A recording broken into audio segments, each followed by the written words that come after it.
koja je kroz 10 vjekova imala desetine okupatora i neprijatelja. Svi su dolazili ko iz blizine, ko iz daljine, ama su se svi vrnuli poraženi. Međutim, za sve te vjekove Crna Gora nikada nije i očito nikada neće poraziti svoga najvećega neprijatelja, domaće izdajnike. U svakom vremenu ih je bilo. Onih koji su više voljeli tuđi vagan i tepsiju, tuđu državu i sve tuđe liše onoga svojega što mu je od majke, što mu je od oca, što mu je od predaka. E pa, Crna Gora je imala vazda svoje u svijetu poznato oro ili crnogorsko kolo. U njemu su momci i djevojke igrali i prstenovali se.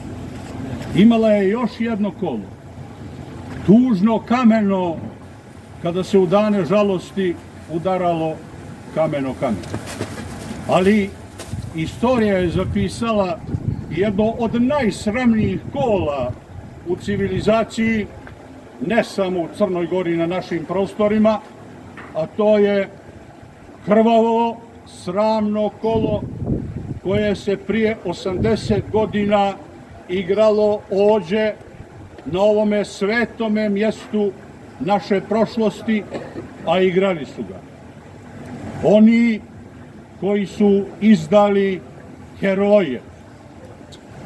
Nikolu Đurkovića, čije ime nosi ovaj trg, ali nema ni biste, niti bilo čega drugog. Sava Ilića, Šarenca, Pavičića. Protiv njih su se borili italijanski okupatori zajedno sa domaćim izdajnicima koji se zadovijek zovu istim imenom, četnici. Izdajnici. Njima je mjesto heroja dojavili su popovi, ali se mora reći srpski popovi. Moramo u zemlji gdje važi s navodnicima sloboda riječi govoriti riječima istine. Rekao, ovdje je bilo sramno kolo oko vojničkih uniformi čuvenih naših partizanskih boraca.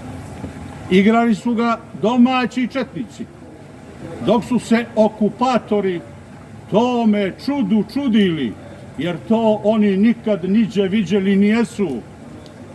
To kolo, nažalost, Crna Gora i Jugoslavija je zaboravila. Jugoslavija koju su stvorili najbolji, a uništili skoro oni najgori. Nije u boljoj situaciji ni Crna Gora sad, moraju je stvarati i braniti ponovo najbolji.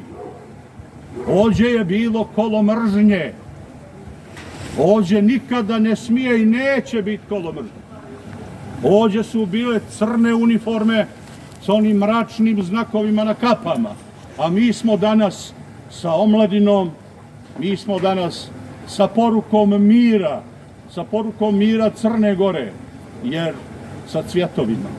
Jer, dragi moji, čuju oni nas, ali mi nemamo prava da ćutimo.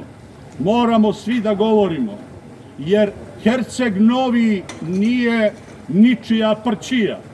Herceg Novi je bokeški biser, Herceg Novi je crnogorski grad, bio, biće i ostaće, bez obzira ko će u njemu kada stolovati.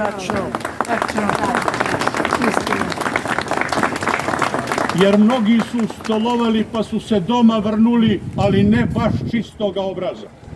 Nijesmo mi kao Savez boraca NORA i antifašista Crne Gore tu da u ovom vremenu dižemo ustanke, ali jesmo da slijedimo Teodoru Španjević, da slijedimo ovu generaciju, ove riječi i da takva mladost